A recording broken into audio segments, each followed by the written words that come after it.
Gideon Levy is a columnist at Haaretz newspaper, and he's joining us live from Tel Aviv. Thanks as always for your time, Mr. Levy. We appreciate it. We were hearing earlier about how most Israeli media are now banging the drums of war. Our correspondent was telling us about the front page of one newspaper with a picture of Trump and the headline, "Mr. President, give the order." But how far do you think Israel is willing or able to go in its attacks on Iran without US support? It's quite clear. I mean, the code name is Fordow, and Fordow, if I'm well informed, Fordow cannot be bombed by Israel. As simple as this.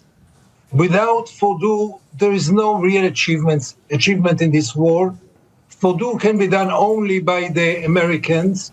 And here you go. The key is in the hands of Donald Trump, someone that says one thing in the morning and one thing in the evening, and in both cases you don't understand really what does he mean.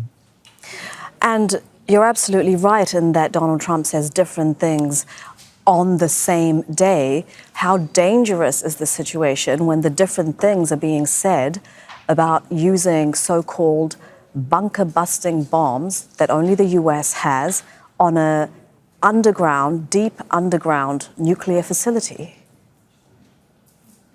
I don't know the technical danger. I'm not an expert for this. I know that there is a danger in which America can get us involved in a regional and maybe even in a world war.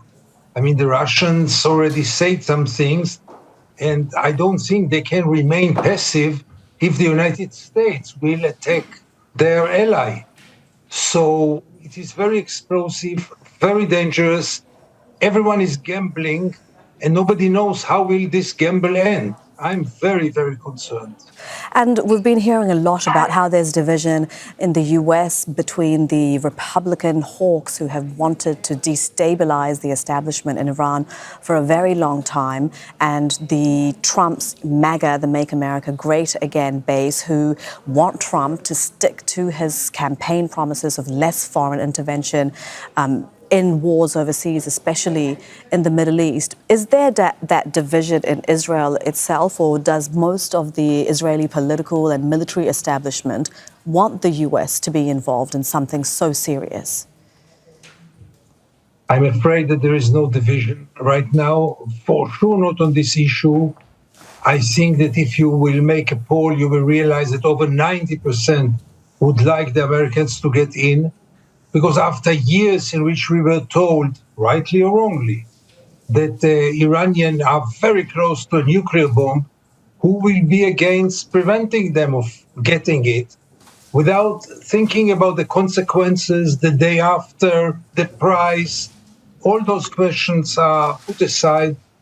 Most of the Israelis, no doubt about it, would like the Americans to get in and to do the dirty job for us. And is that despite the attacks that we have seen Iran carry out in Israel in response to the attacks that Israel started in Iran on Friday? Because we were hearing from our correspondent earlier about how this is an unprecedented situation for Israel, in that ballistic missiles fired by a formidable army at Israeli cities, sensitive sites, is not the same as what Hamas, the Houthis, and perhaps even Hezbollah have been capable of. What is the war-weary Israeli public's appetite for more war with a far more formidable foe? So as I say, the people tend to ignore the price and to focus on the achievement, or what they perceive as an achievement. What happened in the last 6 days in Israel, ever since the war started, is obviously, as you rightly said, Elizabeth, unprecedented in Israel. We never went through such a war in which streets are destroyed in Tel Aviv, elsewhere. People are rushing to the shelters 3 times a night.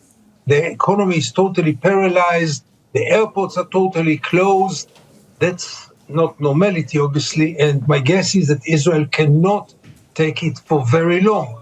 But for the time being, people are ready to pay this price. And I must tell you, I mean, I hope I will not bring any bad luck here, but I must tell you that until now, the Iranian achievements are much smaller than I would expect, or I would have been told for many years about their capabilities. I don't see their big capabilities until now, but maybe they are keeping their capabilities for later stages. I don't know.